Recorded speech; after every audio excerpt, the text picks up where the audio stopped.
Media మిత్రులందరికీ నమస్కారం.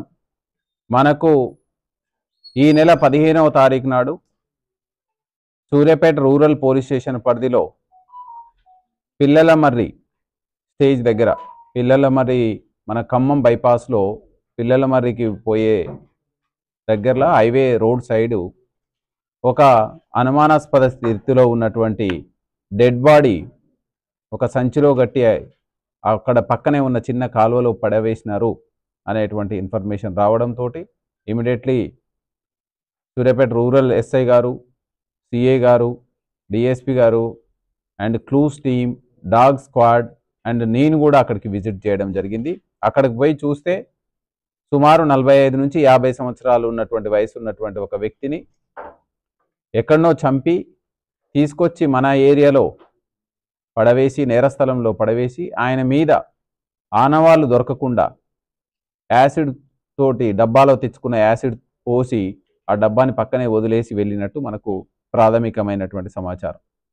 ఆ తర్వాత ఇమ్మీడియట్లీ మన టీమ్స్ ఇమ్మీడియట్లీ ఇన్వెస్టిగేషన్ స్టార్ట్ చేసినారు. CI Suryapet rural, clues team వచ్చింది, ఫింగర్ ప్రింట్స్ యూనిట్ వచ్చింది, టెక్నికల్ డేటా కనెక్ట్ చేసుకున్న తర్వాత మనకు వచ్చినటువంటి టెక్నికల్ డేటాను పట్టుకుని చూస్తే ఇతను మనకు మృతుడు ఎవరైతే ఉన్నారో సత్యనారాయణ ఆలియాస్ సత్యబాబు అని, ఇతను కరక్కాయపేట, అమలాపురం, కోనసీమ, ఆంధ్ర కోనసీమ జిల్లాకు చెందినటువంటి వ్యక్తిగా మనకు గుర్తించడం. ఇమ్మీడియట్లీ ఆయన ఫాస్ట్ హిస్టరీ తీసుకుంటే ఇతను గతంలో 2023 జూలై నెలలో బోయిన్పల్లి, హైదరాబాద్ సిటీలో ఉన్నటువంటి బోయిన్పల్లి పోలీస్ స్టేషన్ పరిధిలో తన ఇంట్లో సొంత భార్యని, అదేవిధంగా వాళ్ళ మర్దల్ని, భార్య వాళ్ళ తమ్ముని భార్యను కూడా కత్తితోటి అటాక్ చేయడం జరిగింది.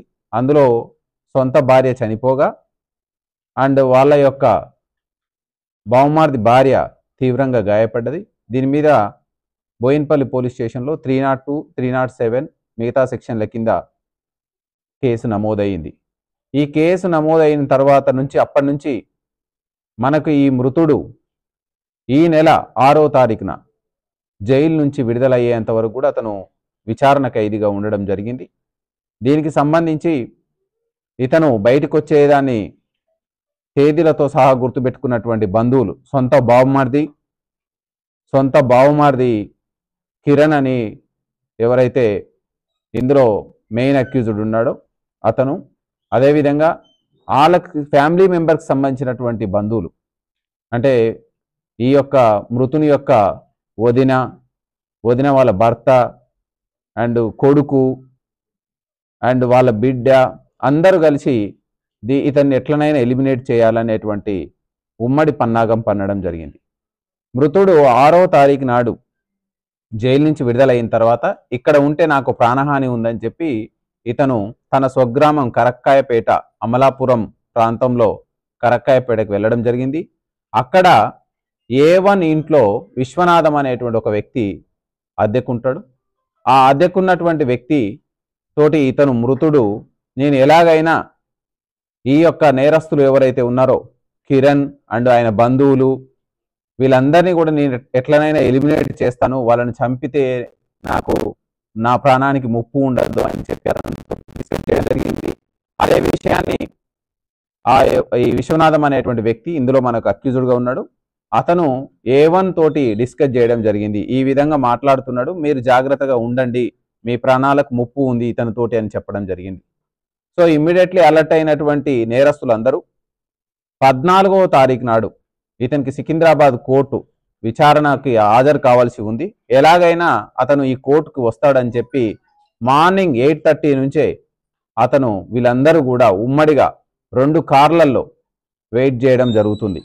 సో 8:30కే మృతుడు కోర్టులోకి రావడం, కోర్టు అటెండ్ అయ్యి బయటికి రావడంతో ఇమ్మీడియట్లీ వీళ్ళని చూసి పారిపోతున్న క్రమంలో వీళ్ళందరూ వెంబడించి పట్టుకొని కారులో బలవంతంగా అపహరించి, సో ఆ విధంగా ORR మీదుగా రామోజీ ఫిలిం సిటీ దగ్గర నుంచి తీసుకొస్తున్న క్రమంలో కారులోనే ఇతన్ని గొంతు పైన కాలు పెట్టి నులిపి చంపివేయడం జరిగింది.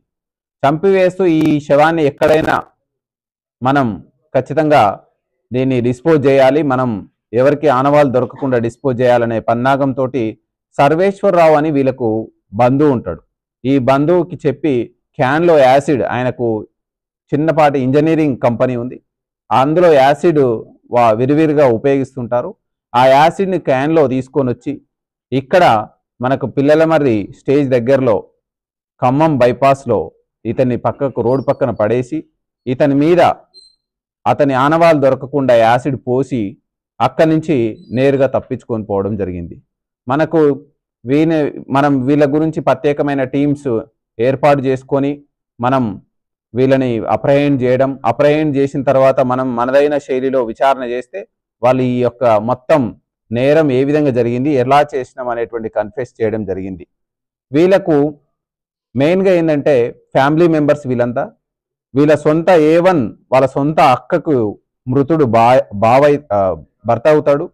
సో ఎలాగైనా వాళ్ళ అక్కని ఎలిమినేట్ చేసిండు కాబట్టి ఇతనితోటి మాకు ఫ్యూచర్లో ప్రాణహాని ఉంది, మేమందరం ఇతన్ని ఎలిమినేట్ చేసుకుంటే ప్రశాంతంగా ఉండొచ్చని ఉమ్మడిగా వీళ్ళంతా ప్రణాళిక వేసుకొని ఇతన్ని చంపి మన దగ్గర డిస్పోజ్ చేయడం జరిగింది.